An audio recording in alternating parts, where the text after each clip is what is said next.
Hello, thank you for tuning in. In this video, we're going to look at Doctrine and Covenants 57 verses 3 through 5.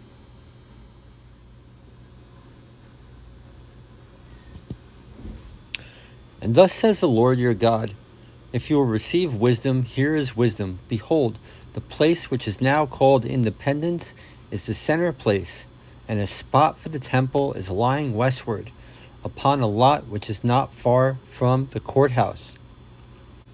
So basically, this is something we can compare in our times today. The place which is now called Independence would be the daughter of Zion. Here we see the construction of God's kingdom, the fortifying of God's kingdom and his churches.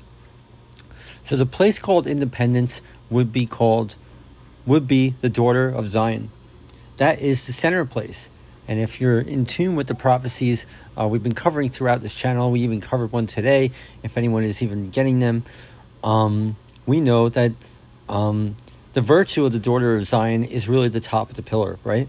So, and a spot for the temple is lying westward upon a lot which is far from the courthouse. So what is the wisdom that the text is trying to get us to glean, right? Westward is where the sun sets.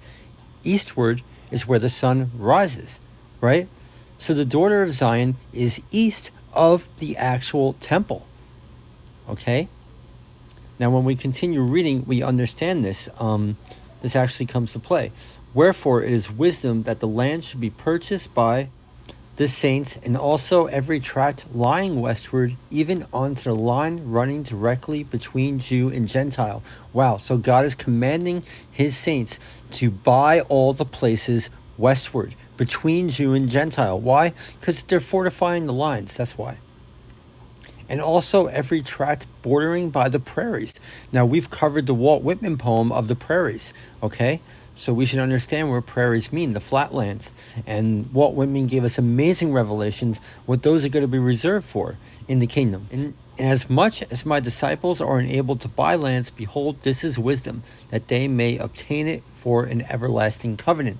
That they may obtain it for an everlasting covenant. So, going back to verse 3, the amazing thing that the daughter of Zion is the place called Independence. So this is quite comparable to what we see happening in the Long Island, New York City area today. Notice the anomaly you see on your screen. And as we zoom in, the Brooklyn area is east of the New York City or ground zero area where the temple would be. So the daughter of Zion is literally sanctified by the rising of the sun. Here also is wisdom. Those who have ears to hear, let them hear. May the Lord be your fear and dread. The lost prophecy of Zebulun, given by his father Jacob, what has been edited out of Genesis 49:13. Verses 13 through 18.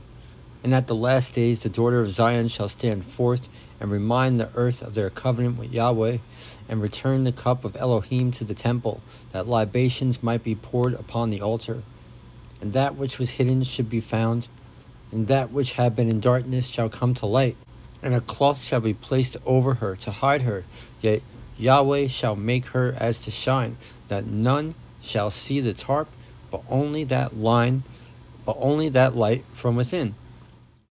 Now, mind you, it's verse 15 that brings the fear and dread of the Lord over the daughter of Zion.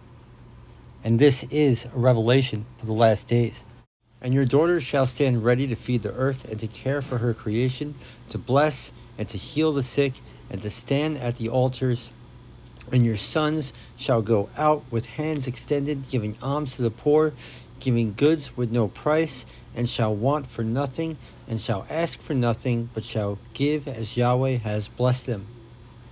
And your seed shall have compassion in their hearts towards the bowels of mankind, and for the beast, and for the fowl of the air, and for the fish of the sea, and for the plants, ye, and all creation of Yah Elohim.